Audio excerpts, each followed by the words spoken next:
Hey, welcome. Good to, well, not see you or hear you, but I can see a little counter that says that you're all here and the room's filling up. While everybody gets through and into the webinar, let me introduce myself. For those I've never met before who don't follow me, my name's Chris Dawson and I train sales teams in all four corners of the planet. And I help them maybe have a bit more confidence, maybe business owners get into a bit of that sales mode a bit more, and ultimately drive targets and start bringing in more revenue. The flip of that is it also helps customers get better outcomes, get the products that they need, and go on and help their customers as well. So I work really closely in the MSP world. I work closely with CyberSentriq, with the likes of Hornet Security, Datto Inc., and I work really closely with a number of partners on how they develop their business. So when I was asked today to give a short explanation of cross and upselling, I was really excited to get involved. So what are we going to cover today while we're all together? Well, we've got 58 minutes left. So let's be honest, we're not going to change the world, but I'd love you to leave with some new ideas that you could take into your own businesses or with your own teams that could help you up and cross-sell and help more people. So we're going to start looking at what makes customers squirm, what makes people go, oh, don't sell to me, and why if you start selling your product, you've already lost. If we start at the product, it's game over for us. We're going to look at how we introduce these new solutions, why cross and upsell newly available products to you all from CyberSentriq, and looking at the gaps. Where are the gaps in your customer's suite currently that they need to fill that maybe they're not aware of either? And then avoiding the harbor tour, avoiding this download of every feature, every product, every outcome that you can possibly offer people. We're not here for the full menu. But this isn't just going to be me talking to you for 58 minutes. Who on earth wants to listen to that? So I need you to interact as well. We've got the chat box in the top corner of the screen where Harriet is going to monitor closely for me. If there's any comments you want to make, and I'm going to ask you to get involved. I also need you to get your smartphone out because there's going to be some mentees, some online things that you need to do, and you're going to have to scan a QR code. They're all safe. Don't worry. Nothing horrible is going to appear on your phone. So what is sales? What is sales and selling? Lots of people think it's having charm and charisma. Other people fear that it's that car salesman with the kipper tie and the check jacket on, one lady owner, vicar's wife, low mileage. There's lots of different ideas around what sales is and how we approach it. And a lot of these, understandably, can put people off having sales conversations. They can put us off introducing new goods and services to people because we don't want to be that person. I get that. But if we're to reframe this slightly, what is sales? Well, sales is very simply helping people make the right decision for them and for their business. And if we find ourselves in a situation where we're pushing products on people, where we think this isn't the right decision for them, but it's good for me, that's not selling.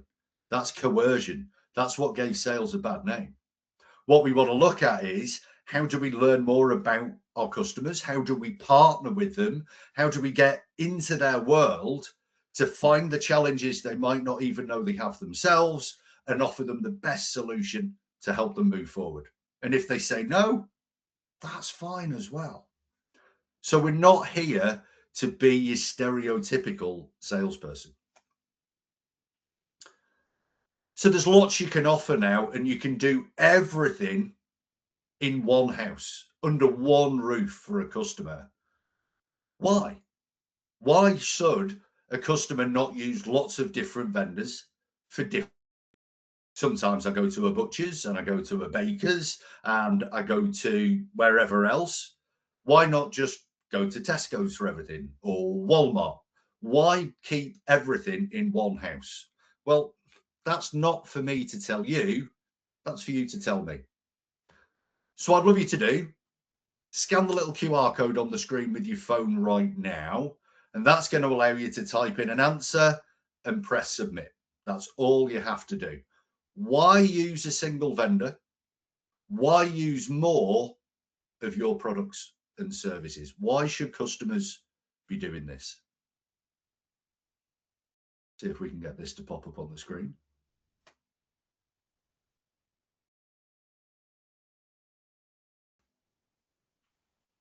Lots of responses coming through.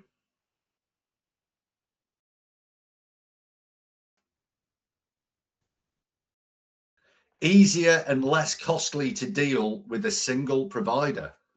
Brilliant. Love that. Easier to manage. Yeah. It's all under one roof. It's one point of contact. Single point of contact. There we go. Couldn't have guessed it. To keep your focus on a certain product or service. Really important. Yeah. Keeping that focus going there. One point of contact again. Single point of contact. We love this. We don't want 8 different customer service teams to need to call, do we? Better account management experience, have an influence in product direction. Oh, I love that. That's a really good answer. A real partnership sort of answer there that we could get coming through. So a lot around easier to manage, better experience, a reliable trust established with one vendor rather than dealing with multiple or having to shop around. Yeah, if you have 8 different vendors, law of averages says one's going to let you down, aren't they? You don't want a weak link in your chain there. Loads of reasons coming through. Love this. I know they come through slightly slowly on the screen. There's a million reasons, isn't there? And every customer is going to have their own trusted advisor. I love that. That's such a relationship-led term when it comes to business, isn't it? We don't want a buyer-seller relationship. We want a trusted advisor. I've been taking my car to the same mechanic for years, and I've moved away and I still travel to go to them. Why? Because I trust them. I've got that really good relationship. Even if somebody said they're cheaper and they've got all this experience, it would be hard to break that relationship to me and make me go somewhere else. Now it's built. So love those. Great stuff, everyone. Thanks for getting involved. So this is where we're going to look at the cross and upsell, isn't it? What's the reframe from buy my stuff? Nobody wants to be that person. Well, you might or rightly have a vendor in place already for this. The people you sell to, if they've got a problem, they probably already have a solution for it. We're not saying this is something you haven't got quite often. We're saying we're an alternative to it. Full house solution could give you back time. All that time you could save in your business. And from a comparison way, why lock your front door at night, then leave your back door wide open and your window open by not having a full array solution if you've not got everything you need yet? And the expensive part usually comes when you're not in place. That's where the real expense comes, doesn't it? What's the expense of going to the gym or buying healthy food compared to the expense of not looking after your health? It's a no-brainer. And when clients bundle this in, it's usually more cost effective than running separate tools. And it saves time managing multiple vendors. You've all said this just before. Multiple logins, multiple support, multiple vendors. Every time anything I pay a subscription to says, oh, we need you to put your password in again. If I've not got a pass key for it or I've not remembered it, haven't got a chance. There's so many things on there. If everything was in one place, my life is easier. I'm less stressed. I've got more time. I get a better night's sleep. So we all get why we should be helping customers more. It's not always that easy, is it? We've got to go and have that conversation with them at some point. How do we bring it up? How do we approach this with people without being that salesperson? Well, what makes a customer squirm? What makes a customer feel, ugh, I don't want this conversation? Well, maybe you can throw some comments in the chat box. That's the top right of the corner, I think, on my screen, wherever you can. How do customers feel? And remember, people don't remember what you say or do. They remember how you've made them feel when you throw lots of information at products and features at them. When you read a list of everything you could do at people, how does that make your customers feel towards you and your relationship. Not great. We don't want to be sold to. How do you feel and how do they feel and react when they're sold to? I don't know if you've been in a situation before where you feel this person is selling at me right now. I feel awkward with this conversation. Maybe you're walking down the street and there's some of those charity collectors there that spot you from a mile away. Oh, you've been shopping. Let's have a chat. And you physically push back, don't you? I don't want to be sold to. This is called psychological reactance. It's when you feel you're going to be bamboozled or coerced or influenced in some way, the human brain reacts physically to this and pushes back. And equally, if we're going to just offer them some services, we also now do this, we also now do that. Do you need it? Do you want it? Well, how do you know they need what you're about to offer them? Now, if we offer goods and services to people without fully understanding whether or not that is helpful to them, what we're subconsciously saying is, we don't understand you. We don't understand your business. In fact, we're not that interested in you. We're not that interested in your business. What impression is that then going to give to your customer? Jamie McManus. Hiya, Jamie. I know a number of Jamie McManuses and I can't see your picture, so I don't know whether it's one that I know. Hi, Jamie. They get overwhelmed and then close off from the sale or the product discussion. Yeah, completely. I see this product download that people often do. If you ever go to one of those restaurants and it's a cheap like chain pub, you know, they've got a kids play area and a slide and a big screen outside, and they're great for certain events. But the main courses, there's 25 dishes to choose from, and there's 20 puddings and sharers and 14 starters. And I just get overwhelmed. I don't know what to choose. And whatever I choose, I feel I've made the wrong decision. What do the best restaurants do? They have a very limited menu. They don't overwhelm you with all this product. They understand their customer and offer them the best. They offer them the right solution. They can charge a premium for it as well. So yeah, I think that's a fabulous point. I love that.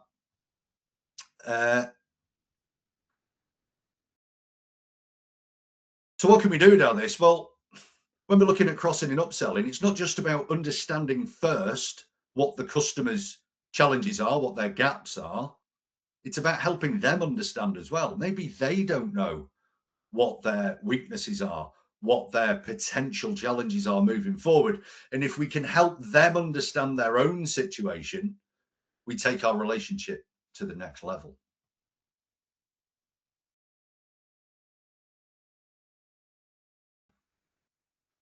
So a formula form fortunes. If you ever make a sale without following a process or without following a formula, it's just been good luck. If you create new business in a sale and you don't know what you did, so you can't repeat it, you can't scale it, it's a business relying on hope rather than a strategy. So we need to follow a simple formula when we're looking at making a cross or an upsell with our existing customers, with the people that we have these relationships with. And it's very simple. We don't start with our product. If you start with your product first, you lose. We find the gap. Where is the gap in their suite? Where is the gap in their security? Where is the gap in what they're trying to achieve? And we question down to uncover what's missing. We get really nosy into their world with a very open mind that there might not be a gap. This isn't for our benefit. We question to understand. Now, where do I often see this going wrong with sales teams? We get super keen to go to solution mode. So somebody says, oh, well, actually 6 months ago, we did have a phishing attack. Oh, I've got a solution for that. What unit? And we immediately try and solve that one thing. And I get it. We're excited. We've heard a need. We're proud of our products and services.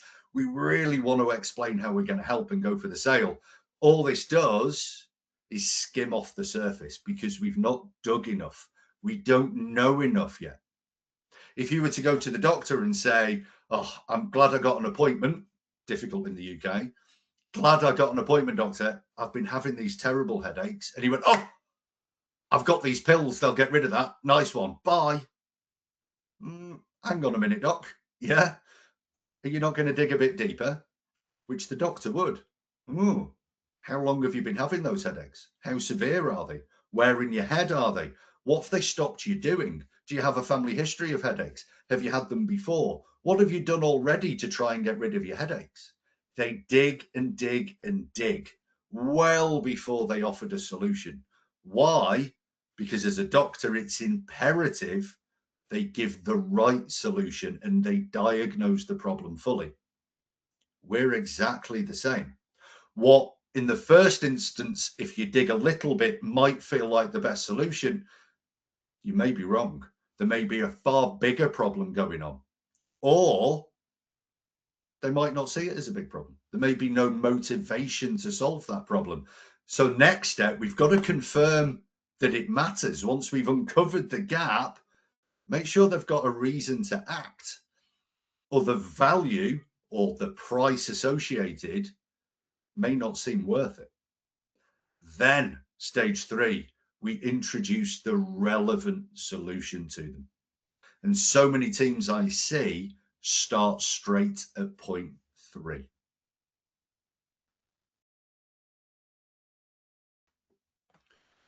So if you lead with your product, you've already lost. If we jump straight to solution mode without deeply understanding their situation, we can't give the relevant products to people.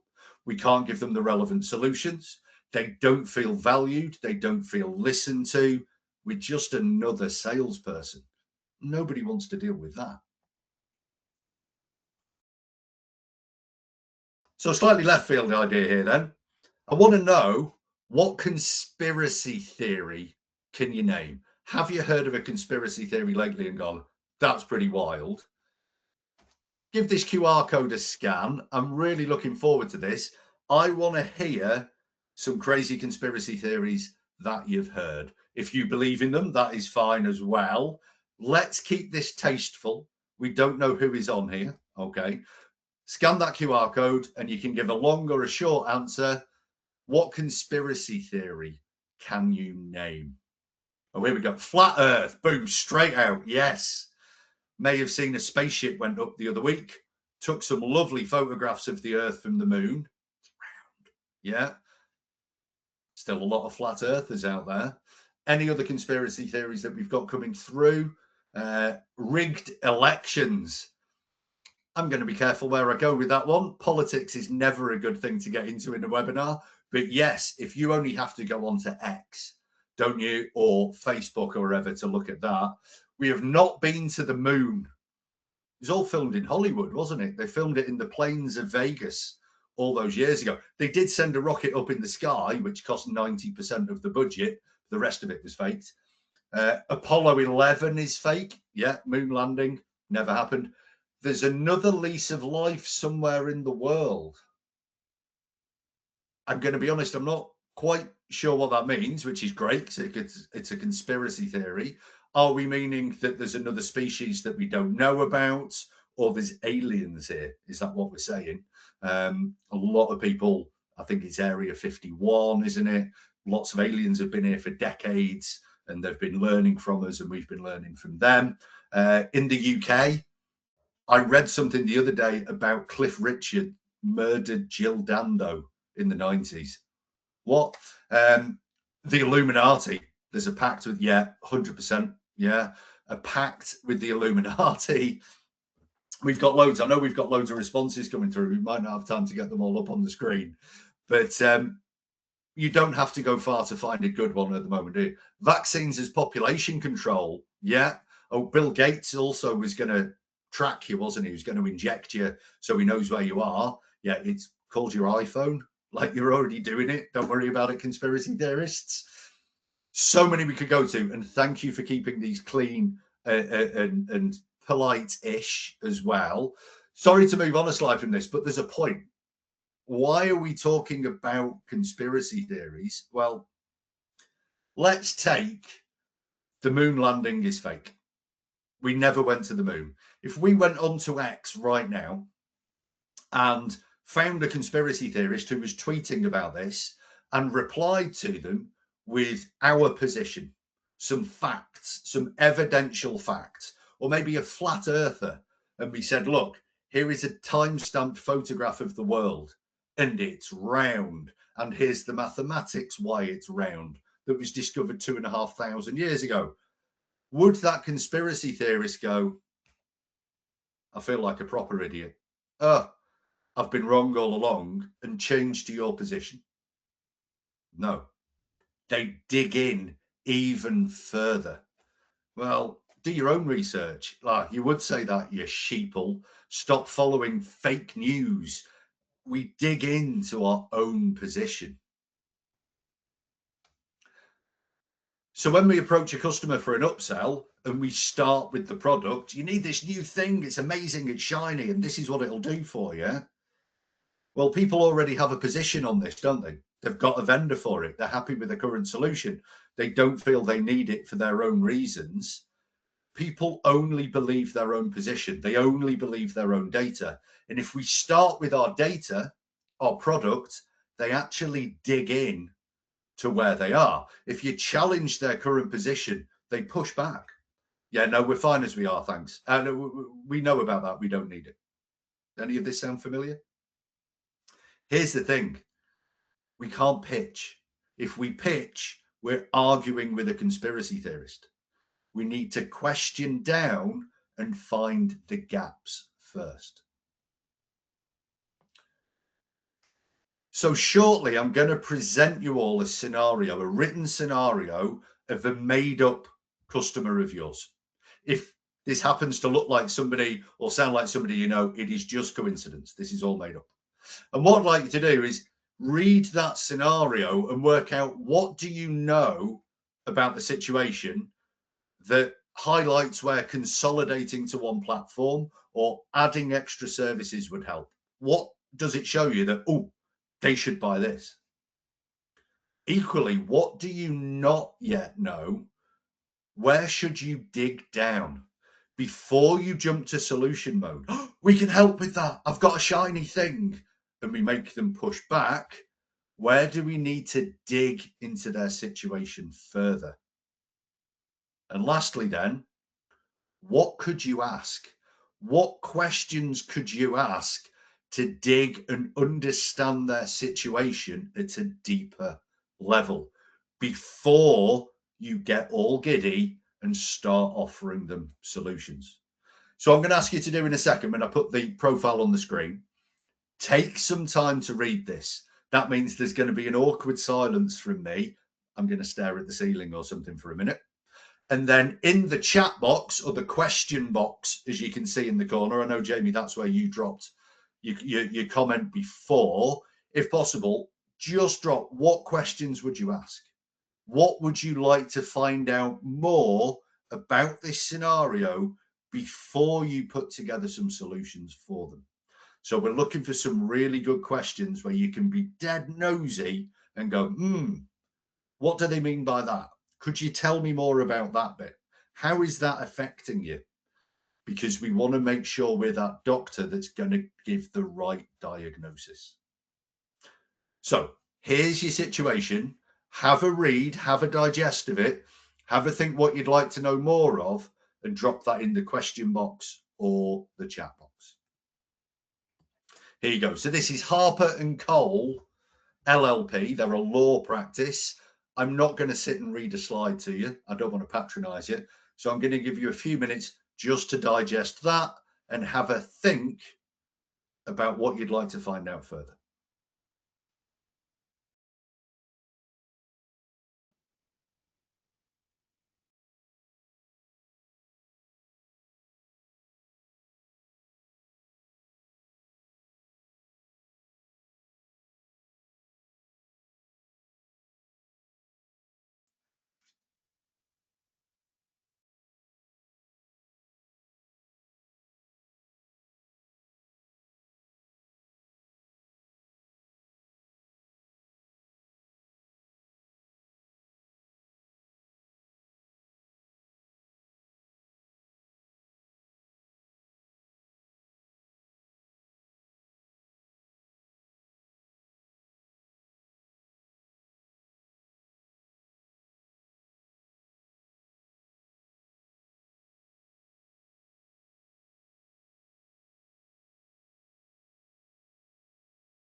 Okay, so while you've digested that, I think it's the Q&A box you need, which is the little box with the question mark in it.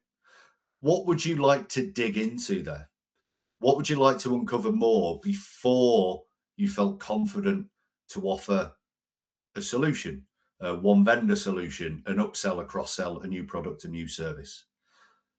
So I'll give it 30 more seconds, have a little look, and then drop whatever you want in the little question box. What do we want to find now?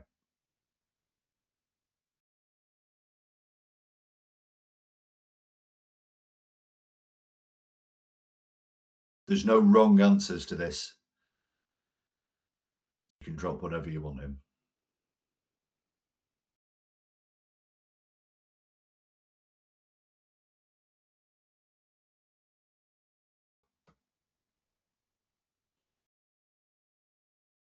Brilliant. So just drop in right hand side, submit a question. If you got to meet with this person at Harper and Cole, this is what you'd learn from a great conversation. They're a good partner. What would you dig in? What would you like to ask further? Jamie again. Hey, Jamie, they get overwhelmed. Oh, how confident are you in your ability to restore a backup should the need arise? Yeah. How confident are you? It's going to make them think, isn't it, Jamie? They get overwhelmed and then close off in the sale. Sorry, that's a question box goes in reverse. Okay. Patricia. Hey, Patricia. Great to have you with us. Do you think that perhaps employees could be better trained to avoid phishing? Yeah. So, somebody's opened something there, haven't they? Maybe they shouldn't. What training do they get? Is that something that you've discussed? Love that, Patricia. I'll give it a minute for anything else that you'd like to dig into. Because when we're in this situation, it's easy to jump to solution mode. We want to dig. We want to learn, what do they mean by this? So where they say they haven't experienced any major incidents. Major. Tell me more what you mean by that. Find a word to zoom in on. Stephen. Hey, Stephen Hutton. What measures have you taken to ensure that the phishing attack hasn't left anything? Sorry, it cuts your question off a bit. Let's have a look if we can. Anything malicious on your network? Yes. How do they know this? Lots we can dig down on. Love that one, Stephen. So keep these coming in.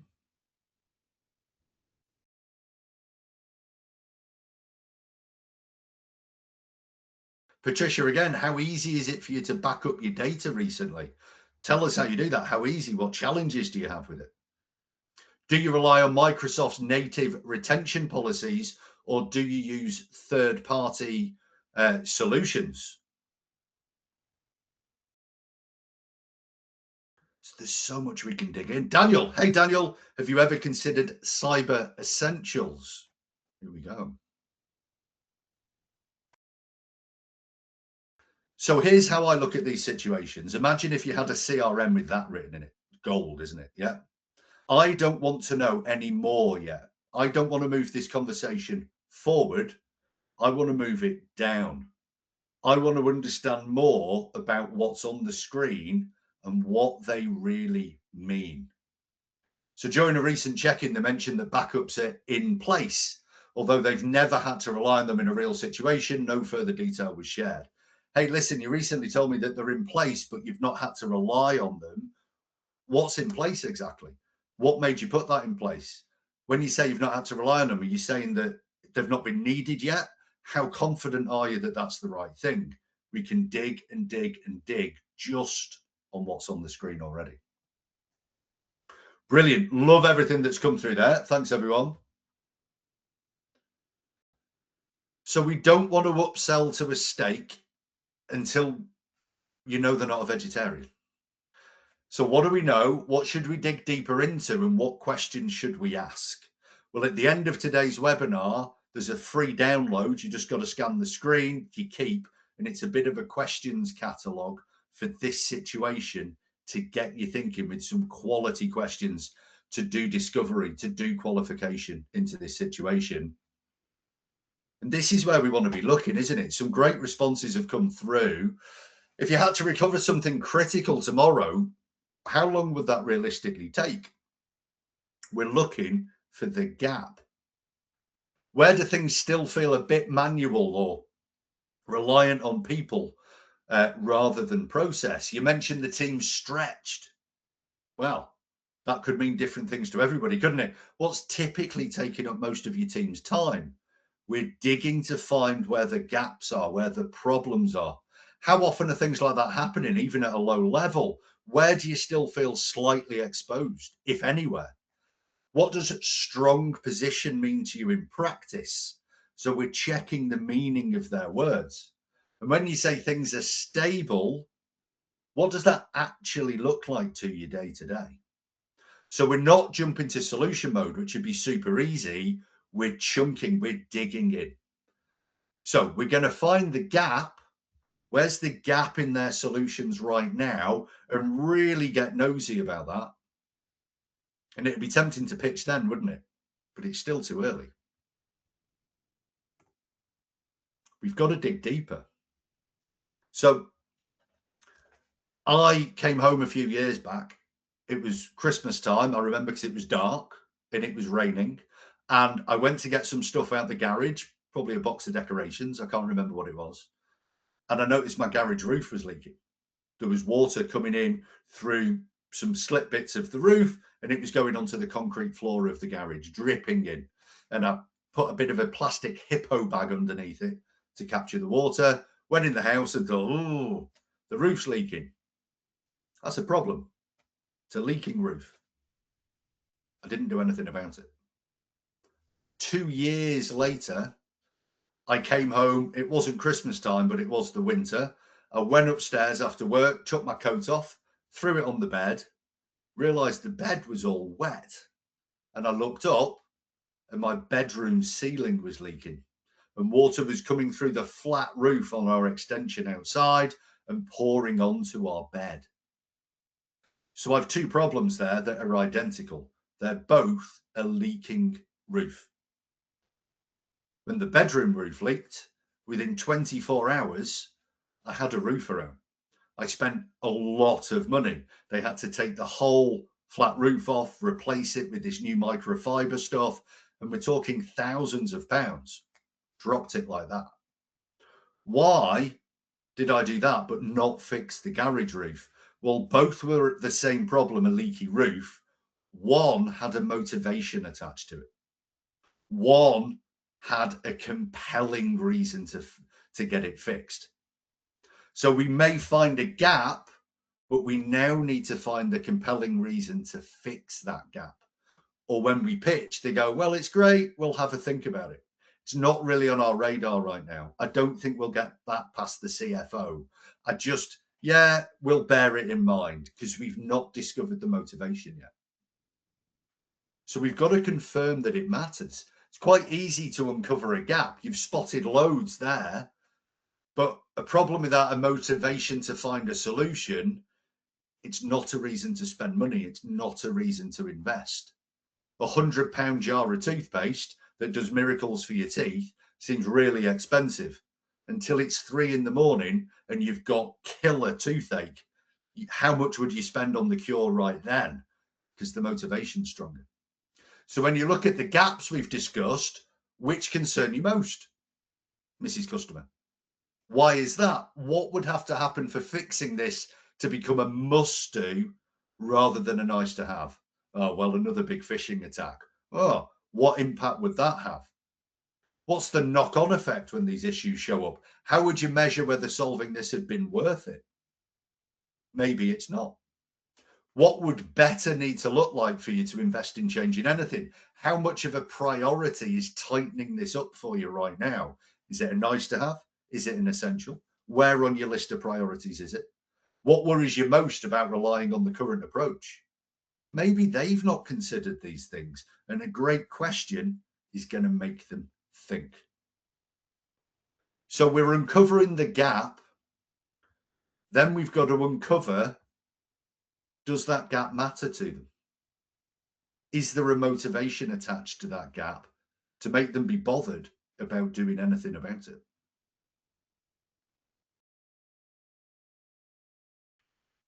Once we understand that, I do a bit of a recap. Okay, so what I'm hearing is this is challenging, this is stretching, this is costing you lots of time. And the knock-on effect is you're not able to spend time on these projects.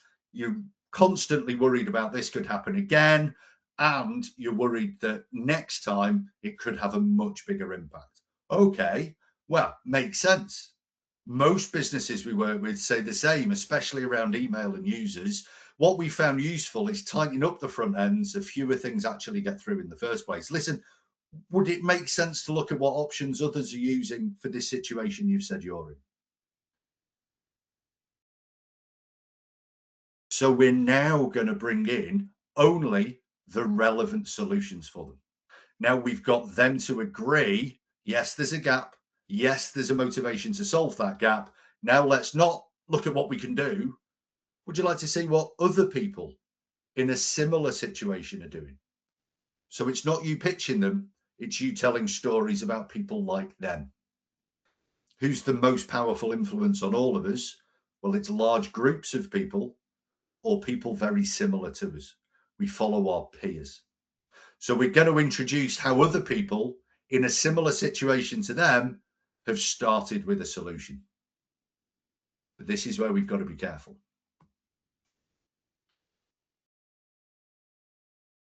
We need to present only the solutions to their problems, only what makes sense from the conversation you've just had. So often we see what's referred to as the harbour tour. Right, well, we were established in, we've got this suite of products, we've got this many teams, we've won this award. Nobody cares. If I've got a headache and I'm at the doctor, I don't care how they solved a broken leg for somebody last week. We pick only the very relevant pieces for them. Do not give a harbour tour of every product and feature that you have. Nobody's interested. You show the relevant solutions for what they've told you is an issue. This demonstrates you've listened to them and that you're a true consultant to them. You're a true partner in advising them of the best solution. So how do we do this? Well, every feature you present must link to the customer's desired outcome. So not to the identified gap, but the change they need to see. So if we strip this back a bit to sales 101, people don't buy what you sell. They buy what they're left with 2 months, 6 months, 12 months after they've bought it from you. And it doesn't matter what it is. We buy the outcome of goods and services, not the goods and services themselves.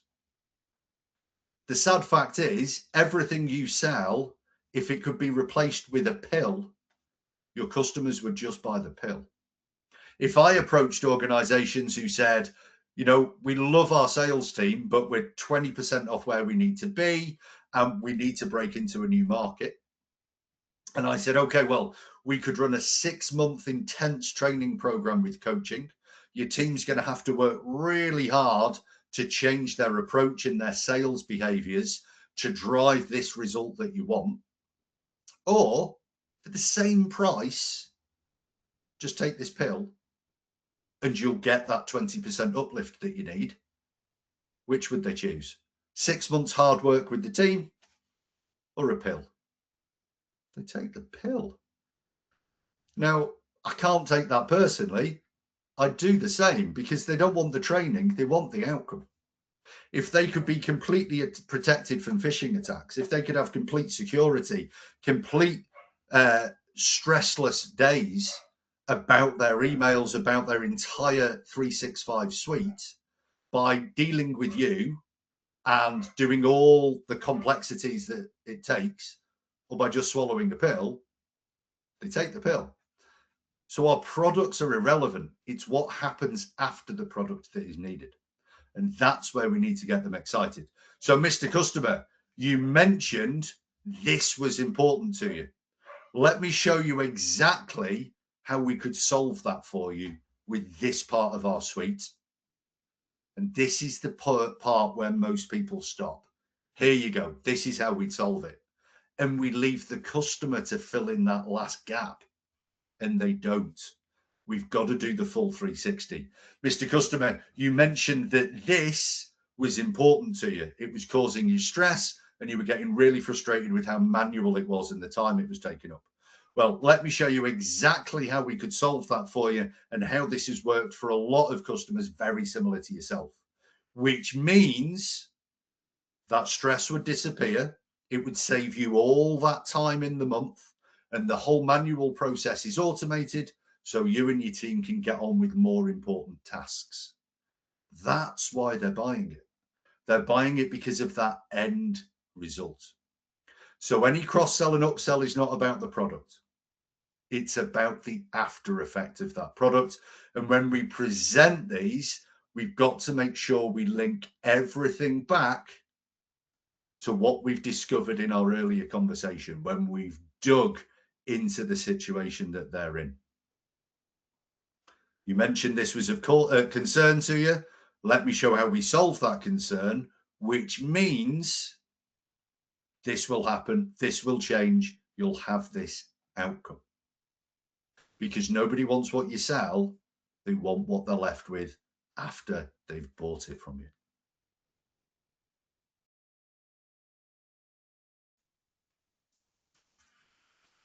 I know we can't do hands up or chat boxes and things. I'd love to know at some point how many people in this room, if asked what they do for a living, will class themselves as a salesperson. It can have a negative connotation. Can't it? If any of you in this room own your own business, maybe you're a one-man band, a micropreneur, as it is, maybe you've got a whole team around you. If we're in any business, we are salespeople. If you're in a large organization and your role is to clean the office at the end of the day, you're still in sales. Why? Because you're helping that selling environment. You're helping the business sell more. You're helping the salespeople sell more by having a nicer environment. All of us are in sales. But we're the last person that a customer is going to believe. We're the last person that they're going to be influenced by because we've got skin in the game. Of course, we want that business, and they've got a bit of a defense up against it. So when we've brought this cross and upsell in, how do we get around that? Well, the most powerful influence in the world is social proof. We blindly follow those who are our peers, who are similar to us, or large groups of people. So if we were to go on to TripAdvisor, so one of the biggest social proof systems in the world, if we get a bit of an endorphin release because lots of people have liked our social media post, it's a large number of people, we feel great, we're influenced by it, it's social proof. If you were to pick a restaurant, maybe you have a favorite food, let's say Thai food, big fan of Thai food, and a new Thai restaurant opened in your area, and you thought, oh, I'm going to go to that.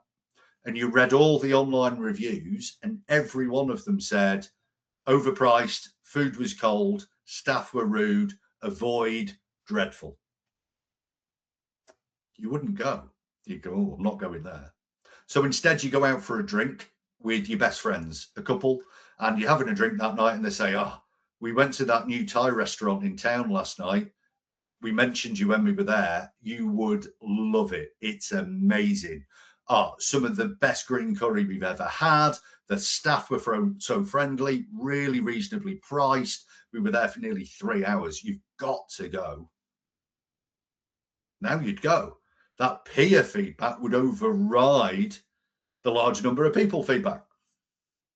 If you walk past the Thai restaurant and the owner was outside giving out leaflets, we're the best Thai food you've ever had, you've got to come in, they're the least influential person in that whole scenario.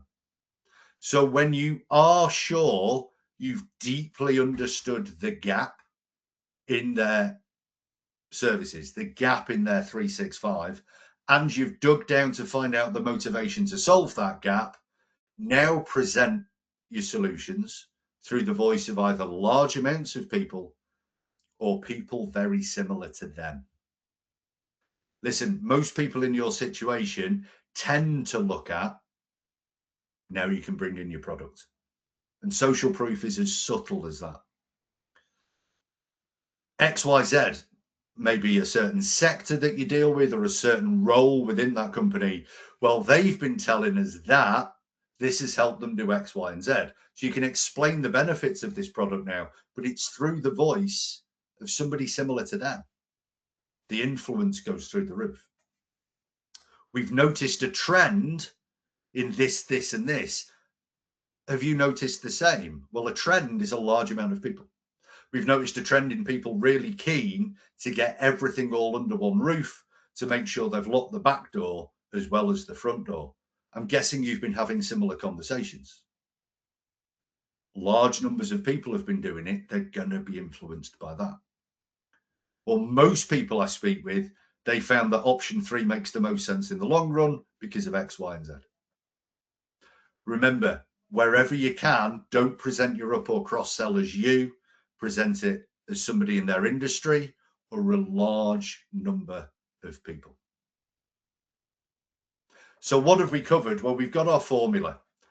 We can't lead with product with a cross and upsell because we just ring the sales alarm. People physically push back, and we don't know if we're trying to sell steak to a vegetarian. We've got to lead with curiosity and find the gap. I understand from your situation this. Tell me more about that. You mentioned you once had a phishing attack. What was the result of that? How are you fighting against that right now? I know you have a current supplier for this. I would expect you to. Tell me what happened to make you invest in that. Be a right nosy swine. Then once you discover these gaps, well, what's the impact of them? Well, if you were to solve that, what effect would that have on the team? Is that something worth looking at right now, or is it more of a nice to have? If you were to do nothing about that for the next 6 months, what could the result of that be? What could that after effect be in the future of having no action? And once you feel confident, you understand the gap, the motivation to solve the gap, only then introduce your new products and services. Well, from what you've said, this would help you solve that problem, which means reduce stress, more time, cost savings, more security, less brand risk, so on and so on and so on. So they say knowledge is power, but we all know it's taking action that counts. We're human beings. Sadly, we should be human doings. We need to be a verb. So what I'd love you to take away from this today, and as this is a webinar, I appreciate this is very one way. This is like listening to a podcast or watching a YouTube channel, but I hope you've got some insights that you can take into your role. What I'd like you to take away is what actions will you take? And be specific. It could be one question you want to ask, or I want to dig to the motivation for change more, or I'm going to bring up the product through the voice of a third party and use social proof. I'm going to stop feature vomiting at people at the nearest opportunity. And what will you go and teach somebody else that you've taken from today? If you want to learn stuff, the best way is to go and teach what you've learned to somebody else, because then you've heard it twice and somebody else gets to learn it as well, and we can start a chain reaction. And lastly, what difference would a 10% uplift in cross and upsells have on you and your business? It has a real compound effect, and just a tiny change in your approach to this can have a massive impact on your output further down the line. So what I'd love to do, and I know this will be, Harriet is going to send out a little feedback questionnaire later, it'll be in there as well. If you could go back in the Q&A, I'd love to hear from just some of you. What one thing would you take from today? What one thing could you go back into the workplace, back to your office, back to your customers and try today? If you were to have one takeaway, what would that be? Just drop one of those in the little question mark box. We'd love to hear some of your takeaways from today's session. While you're having a think and doing that, I'm going to ask you to multitask now. I've put together a free download for you. You do not have to put your email address in this. There is no data gathered from it whatsoever. You are not going to get any sales emails from me. This is an absolute free gift.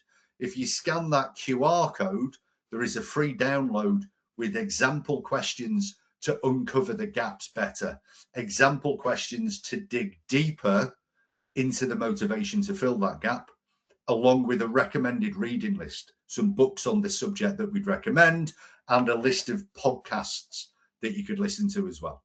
So feel free to scan that QR code. Harriet has the link. She can also send this out to everybody who attended, and you're going to get your free download there. Again, no sales pitch here. You're not going to get any emails. No data is asked for you. Take this away, read it, study it, buy a couple of books off Amazon. If we can get everybody enthused and interested in studying sales and selling a bit more, our job is done, and that's for you to take away.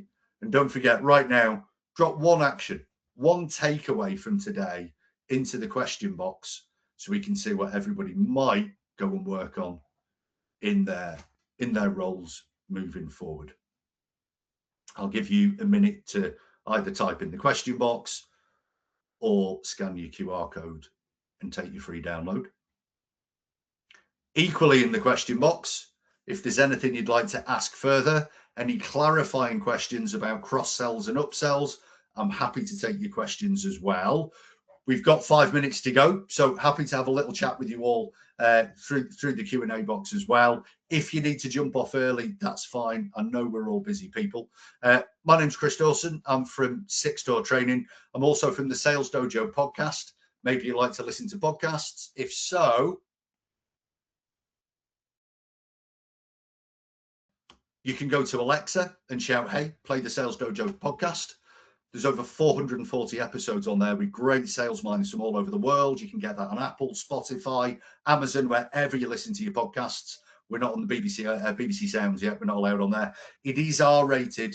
There is some grown-up talk, a bit of bad language on there, so just make sure no kids are around. Daniel, take time to listen and investigate.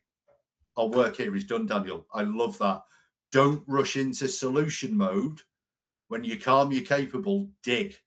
Be really nosy. Dig into their situation before you go to offer them a cross-sell, a new product, a new service. How relevant to them is that going to be? I'm just going to put this back onto the QR for your download as well. Any other takeaways? Drop them in that question box there. What's your one key takeaway from today? Or have you got a question? Any area of sales and selling, as we've got a few minutes. I'm quite happy to take your questions.